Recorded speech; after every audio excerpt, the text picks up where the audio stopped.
have a pretty large Hispanic Latino population in North Carolina, yet and growing. Yet our department, we have few, if any, Latino Hispanic students. Suggestions on how to address that?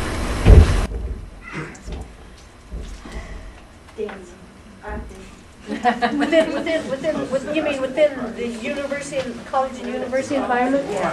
Really within our department. That's a very real example. Yeah, yeah. Head scratch. Well, you know, you have to start somewhere.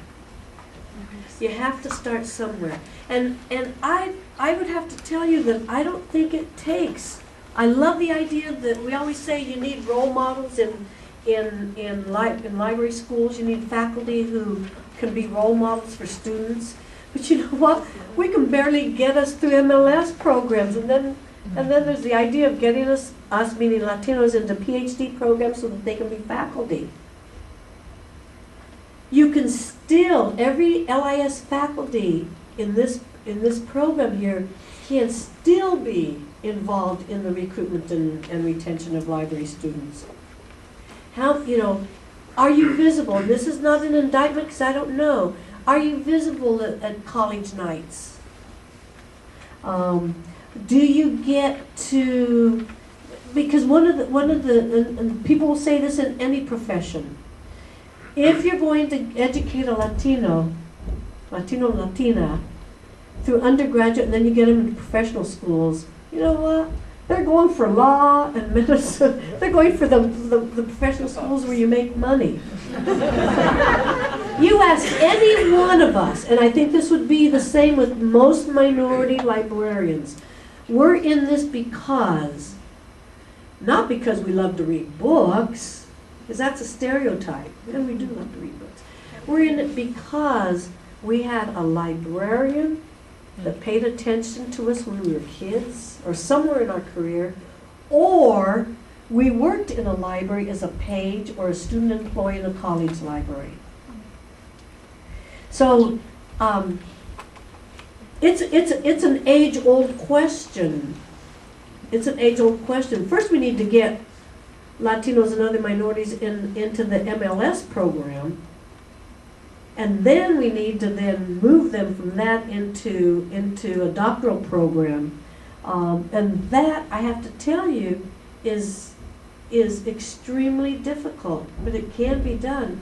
But the point that I'm making is you don't, just like I said, you don't have to be a minority to have cultural competencies. You don't have to be a minority to be very aggressive in recruiting students of color into the program, no matter whether they're Latinos or whatever. You just have to be passionate and care about getting them here and then keeping them here. And anybody can do that.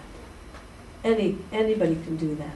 If you value them as contributors to the program because they bring something, and we do. We all bring something as students in LIS programs. Some of us may bring something a lot different than the majority, but we all bring something. So I think it's a cop-out to say that the reason we can't recruit Latino students or Chinese American students or Asian Pacific Islander students or African American students is because we don't have faculty members of the same racial ethnicity. I think that's a cop-out, because there are library schools where the faculty and the dean are white that have been very successful. And the same thing with libraries. There have been very successful library administrators in getting librarians of color in their library. So yes, ideally, it would be great if you had a Latino faculty member that could be the role model and help recruit other Latinos in the state to the LIS program. But do you need it? If you wait for that, it's not going to happen. If you say that's what we need for us to really go after Latinos, then it's not going to happen. I think we all have a role. We have, for those of us who are practitioners and library administrators here, we all have a role in diversifying our workforce. And for those of you who are LIS faculty, you all have a role in diversifying the student enrollment here. Thanks for asking that. Okay, I think we're great. Thank you very much.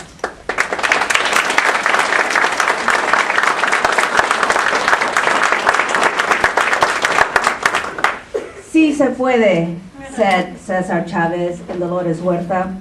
Yes, we can, called out Barack Obama.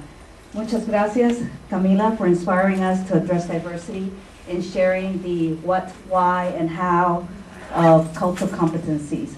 One of the cultural competency skills that you mentioned was ask. Well, we asked by having you come to the iDEALS Summit. We asked us to tell us how we can address iDEAL in our education, research, and practice. We asked you to help us.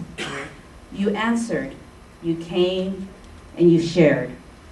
So on behalf of the LIS department, thank you. Muchas gracias. Dema obrigada. Toche. Xie. Merci beaucoup.